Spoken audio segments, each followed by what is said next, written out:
Kita masuk ke segmen yang kedua.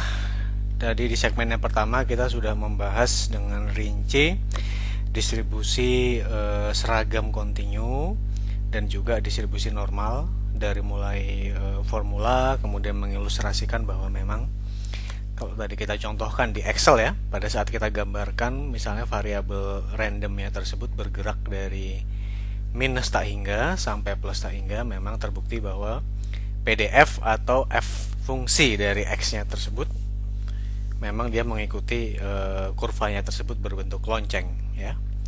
Nah, sekarang kita coba membahas beberapa contoh soal yang terkait yang dengan apa? Dengan aplikasi dari distribusi normal.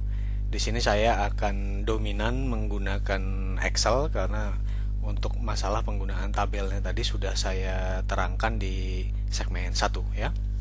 Kalau untuk mencocokkan dengan tabel silahkan Anda lakukan sendiri, atau kalau tidak di slide ini pun sudah ditampilkan dengan cukup rinci. Nah, yang pertama di sini ada soal begitu ya. Pada sebuah proses industri, diameter dari sebuah ball bearing atau bearing itu adalah sebuah hal yang penting.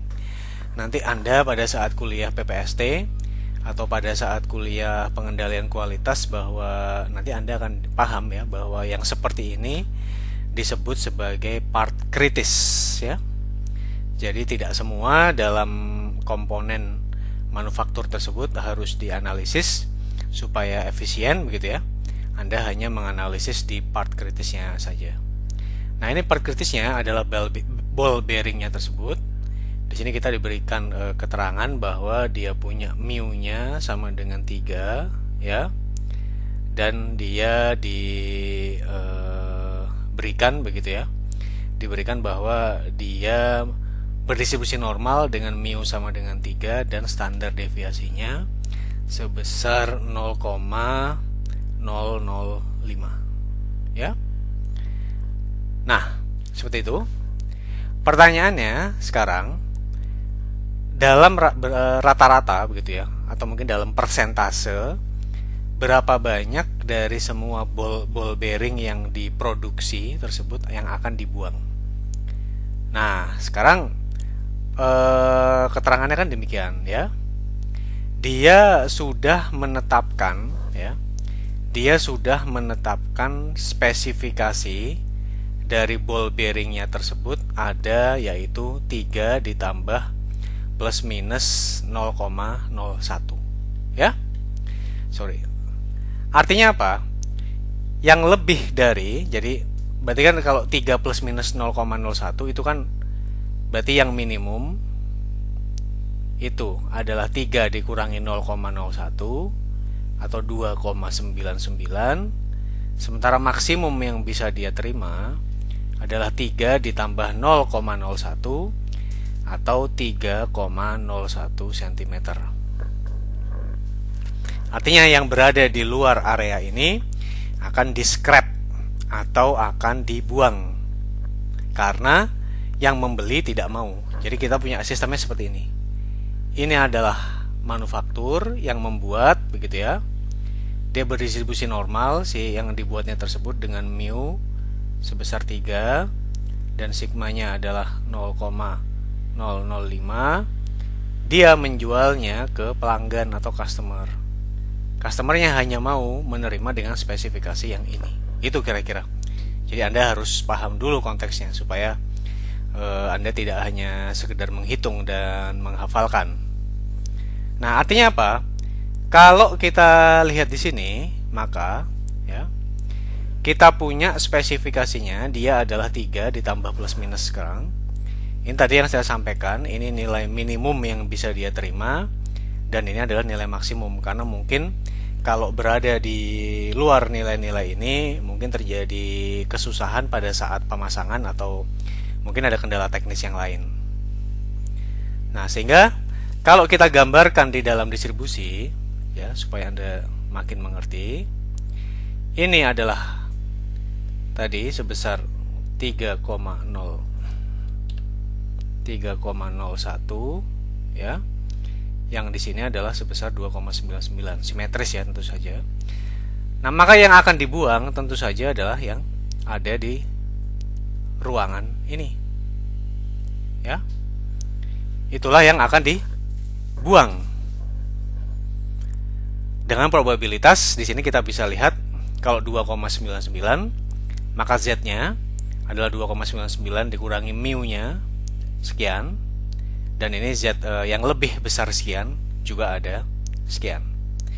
Sehingga ya, yang ada di luar area 2,99 dan 3,01 ini dia ada seluas 0,0228 kalau menurut tabel yang ada di slide ini.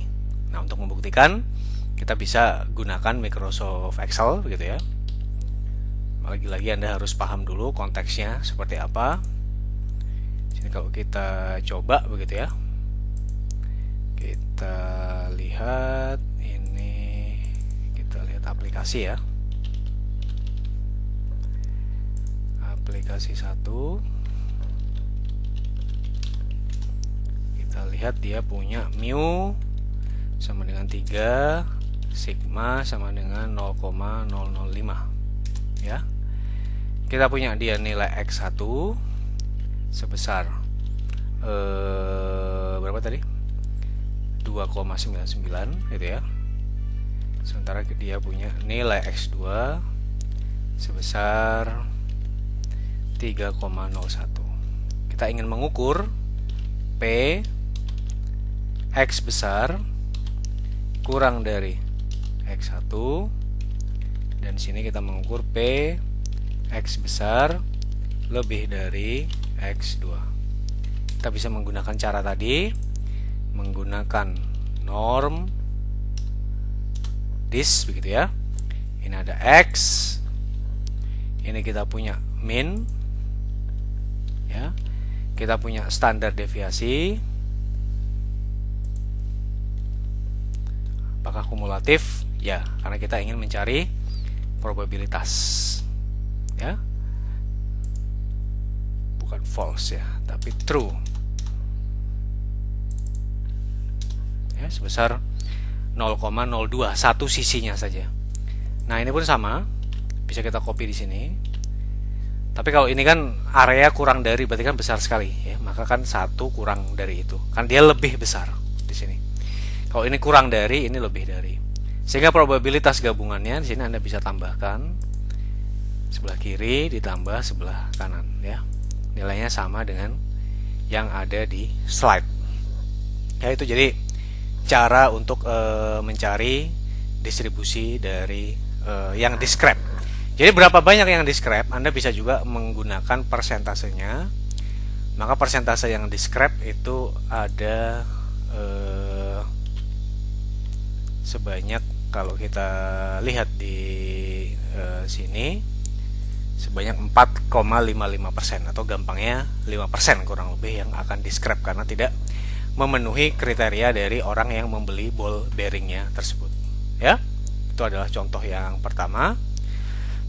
Kemudian contoh yang kedua, kalau kita lihat di sini, sebuah mesin ya, dia membuat resistor yang mana dia punya resistansinya tersebut rata-ratanya adalah 40 ohms gitu, dan standar deviasinya adalah 2 ohms. Dia juga mengikuti distribusi normal. Jadi kita punya mu-nya adalah 40 ohm, standar deviasi berarti sigma ya, dia adalah 2 ohm. Nah, di sini kemudian bagaimana, apa yang ditanyakan? Yang pertama adalah berapa banyak begitu ya, berapa banyak resistor persentasenya yang memiliki resistansinya tersebut lebih dari 43 ohm ya. Nah, yang berikutnya di sini, berapa banyak dalam persentase juga resistornya tersebut yang memiliki resistansi lebih dari 43 ohm kalau resistansinya tersebut diukur dalam ohm yang terdekat ya. Kalau kita lihat di sini sekarang ya, ini resistansi yang lebih besar daripada 43, berarti ya 43 kan di sini, berarti kita bisa menggunakan mencari nilai Z-nya dulu. Maka kita cari nilai yang lebih besar daripada nilai Z-nya tersebut gitu ya. Maka Anda bisa menghitung Z-nya, Anda cari di tabel, tapi kalau ini kan yang kurang dari, maka di sini kalau yang lebih dari Anda bisa mencari dengan cara seperti ini. Nah, kemudian apa yang saya rasa sangat straightforward kalau yang ini. Kemudian apa yang dimaksud dengan mengukur resistansi untuk nilai ohm yang terdekat? Jadi gampang ya. Misalnya tadi kan ada 43 begitu ya. Ini adalah 44 ya.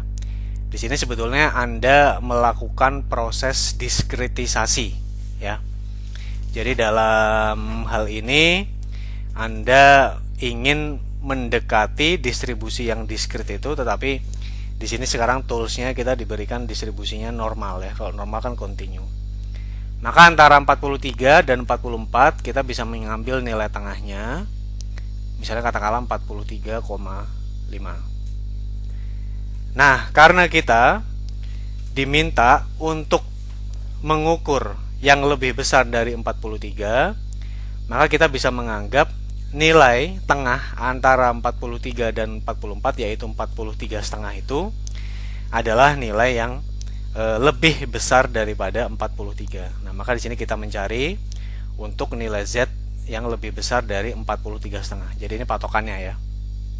Karena kalau di sini dia sudah berada pada nilai ohm yang baru. Jadi itu adalah kira-kira caranya seperti itu untuk mencari pada nilai ohm yang terdekatnya.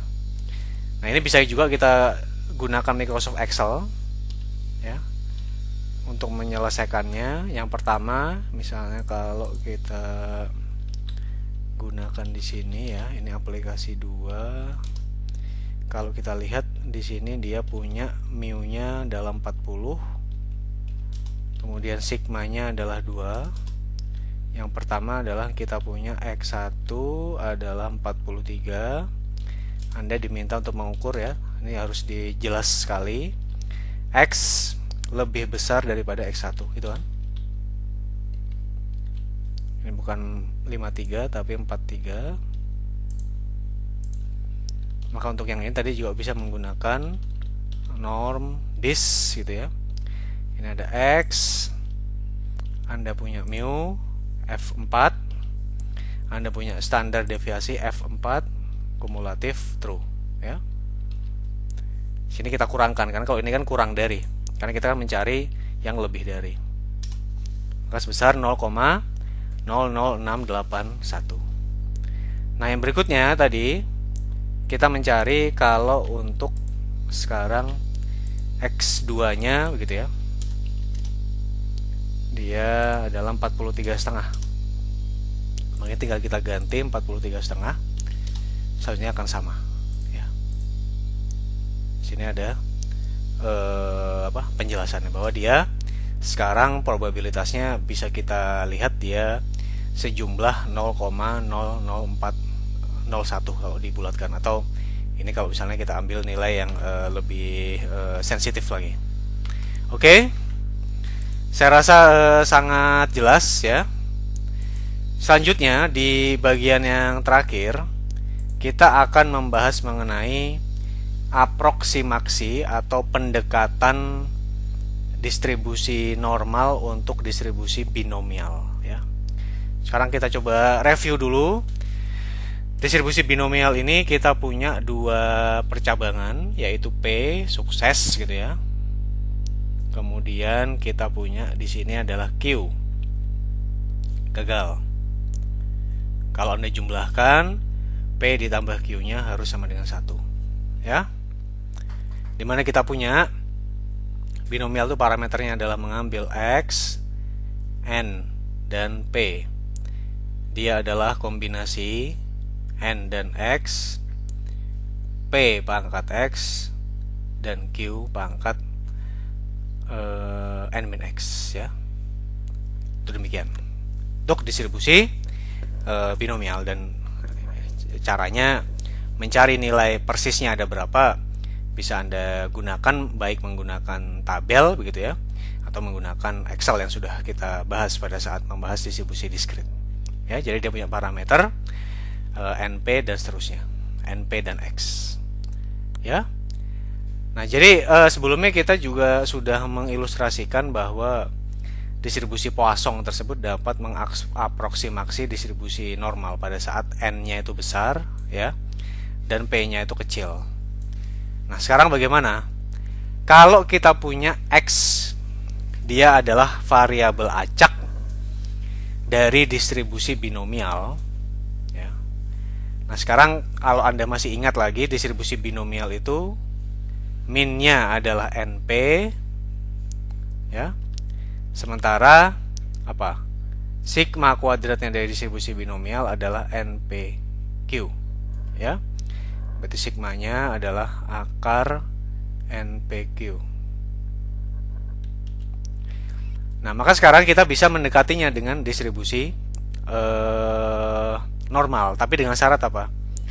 Dengan syarat N-nya itu cukup besar. Nanti kita akan ilustrasikan apakah memang kalau binomial dihitung dengan normal itu hasilnya cukup sama.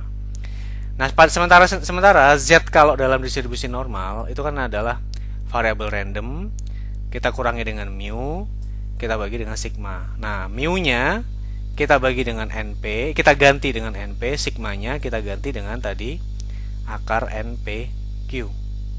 Maka disinilah Anda bisa mendapatkannya. Cuma lagi-lagi yang harus Anda ingat bahwa ini hanya bisa berlaku khusus N-nya itu menuju tak hingga atau N-nya cukup besar, ya. Dan begitu pula di sini ada syarat bahwa P-nya itu tidak boleh terlalu ekstrim, ya. Dia tidak boleh terlalu ekstrim kiri dekat ke 0, tidak boleh pula terlalu ekstrim kanan dekat ke 1. Nah, bagaimana kemudian cara kita menghitungnya? Di sini misalnya Anda misalnya diberikan pertanyaan dalam bentuk pilihan ganda. Dia memiliki dia memiliki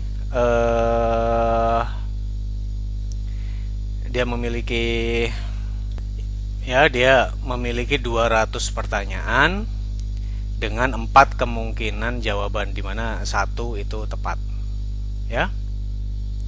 Nah, di sini disampaikan dari 200, ya, dari 200. Jadi gini, ada seorang yang ikut ujian tersebut, studennya hanya ada 1. Nah, si muridnya tersebut dari 200 masalahnya 80 ini dia murni nebak, ya. Dia murni menebak atau guessing gitu. Nah, pertanyaannya sekarang, dari 80 yang murni nebak itu, ya, dari 80 yang murni nebak, berapa probabilitas dia akan betul 25 sampai 30. Nah, ini kan merupakan permasalahan dalam distribusi binomial. Artinya apa? Dalam tebak-tebakan jawaban tersebut, probabilitas dia berhasil atau probabilitas dia betul itu kan adalah 1/4, ya. Karena di sini kita memiliki 4 jawaban, katakanlah A, B, C, D. Jadi mau milih benernya kan pasti 1 dari 4 kan.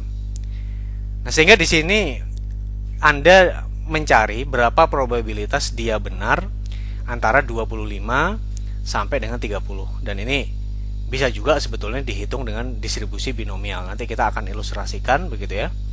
Ilustrasikan apakah hasilnya cocok, ya. Semoga bisa dilakukan dengan Excel. Oke. Kalau Anda lihat sekarang kan tadi kita sampaikan bahwa kita perlu mencari nilai rataannya dulu dari distribusi binomial tersebut. Ini akan menjadi nilai mu pada saat distribusi normal. Dan ini kita sudah bisa menganggap ini kan N berarti, ya, jumlah seluruh percobaan tersebut, bukan 200, kan dia hanya khusus untuk yang nebak. Nebaknya ini kan hanya sebanyak 80 item dari 200 masalah tersebut. Nah, dari 80 item tersebut dia berapa yang benar gitu kan. Nah, sekarang maka ini akan menjadi N, ini adalah menjadi P, maka rataannya adalah ini tadi N ya 80, ini adalah P-nya atau 20. Dan sigmanya adalah akar NPQ, atau kita ketemu kalau sudah dihitungkan di sini sebesar 3,873. Ya. Di sini Anda karena mencari dengan distribusi yang sifatnya diskrit begitu ya. Karena dia mencari mendekati dengan distribusi yang diskrit seperti yang saya sampaikan tadi, meskipun sebetulnya kalau menurut saya mau dicari dengan 25 juga boleh ya. Tapi nggak apa, kita ikuti yang ada di slide-nya. Di sini karena dia ya, kalau Anda 25 begitu ya, ini adalah 24, maka tadi kan nilai tengahnya kan adalah 24,5 gitu ya. Itu dianggap betul. Kemudian 30 gitu ya. 30 di sini sampai dengan atau 29 ya. 29 30. Enggak 30 benar. 30 dan sini 31. Ini mengambil 30,5. Maka di sini Anda dengan nilai-nilai yang ada di antara keduanya tersebut gitu ya, maka di situ akan didapatkan Z-nya antara 1,16 dengan 2,71 sebesar 0,1196 ya. Itu kalau menggunakan distribusi normal. Bagaimana kalau menggunakan distribusi binomial? Bisa kita tuliskan. Sekarang kita coba begitu ya. N-nya adalah berapa tadi? 80. P-nya adalah 1/4 ya. Q-nya nggak perlu. Berarti sekarang mu adalah N kali P.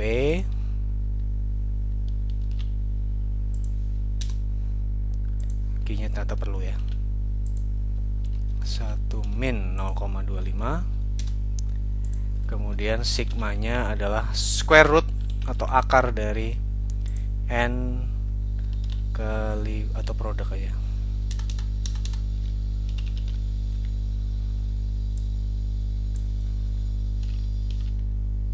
ya, 3,87 sekian.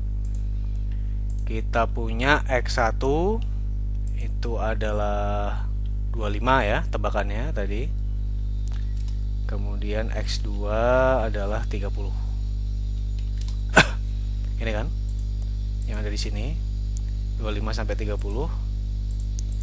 Ini adalah P X besar kurang dari X1 kumulatif ya. Ini juga sama, ini kumulatif. Kita bisa gunakan binomial distribution. Number sukses 25, trialsnya adalah 80 gitu kan. Probabilitas sukses adalah ini 0,25. Kumulatif yes.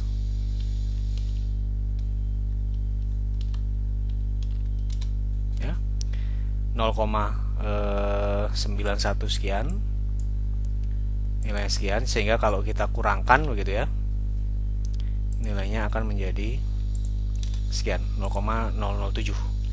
Bagaimana kalau kita dekati dengan distribusi normal, tapi saya tidak memakai angka yang di slide. Kalau di slide kan 25 dan 30 ya. Sorry, kalau di slide kan 24,5 dan 30,5. Saya memakai 25 dan 30. Di sini saya memakai, berarti kalau dengan menggunakan distribusi normal, ini saya tulis ini binomial. Ini dengan, kalau yang ini dengan normal gitu ya. Kalau bagaimana caranya? Di sini adalah berarti saya menggunakan norm dis. Ini adalah X-nya. Ini adalah min-nya, mu-nya. Ini adalah standar deviasinya. Kumulatif true, ya. Udah lihat, nilainya mirip kan? 91 dengan 90. Ya, beda dikit tapi oke lah. Ini 99 sekian, sehingga kalau saya kurangkan nilainya juga tidak terlalu jauh. Ya, pasti ada perbedaan, tapi kan cukup mendekati. Kalau ini saya ganti begitu menjadi 24 setengah dan 30 setengah, maka nilainya sama dengan ada di slide 11,9 dan seterusnya. Ya, ini kalau Anda ingin menggunakan cara seperti yang di slide yang lebih tepat ya, sepertinya kalau dari sisi angkanya, karena dia mendekati distribusi normalnya dengan distribusi diskretnya tadi dengan nilai yang ada di tengah-tengahnya. Ya, ini mirip sekali. Sini kita dapatkan begitu ya. Sini kita dapatkan di sini adalah 87 sekian, ini 99 sekian, dan nilainya cukup mirip ya. Meskipun tadi kalau dengan 25 dan 30 juga oke. Ya. Itu cara kita menjelaskannya dengan apa? Dengan Microsoft Excel ya. Sekarang kalau kita lihat ya, itu kira-kira yang bisa kita jelaskan untuk materi minggu ini tentang distribusi apa? Distribusi distribusi kontinu gitu ya. Distribusi kontinu, di mana di sini kalau kita lihat tadi kita sudah menerangkan tentang distribusi uniform, kemudian sudah diterangkan juga tentang distribusi normal, termasuk juga dengan aplikasinya, dan juga aproksimasi normal untuk distribusi binomial. Oke, silakan disimak materinya, dikerjakan latihan-latihan yang ada di buku secara mandiri, kemudian dipahami betul ya. Kalau ada yang tidak dimengerti silakan ditanyakan pada saat di kelas. Saya akhiri. Assalamualaikum warahmatullahi wabarakatuh. Selamat pagi, selamat siang, atau selamat sore.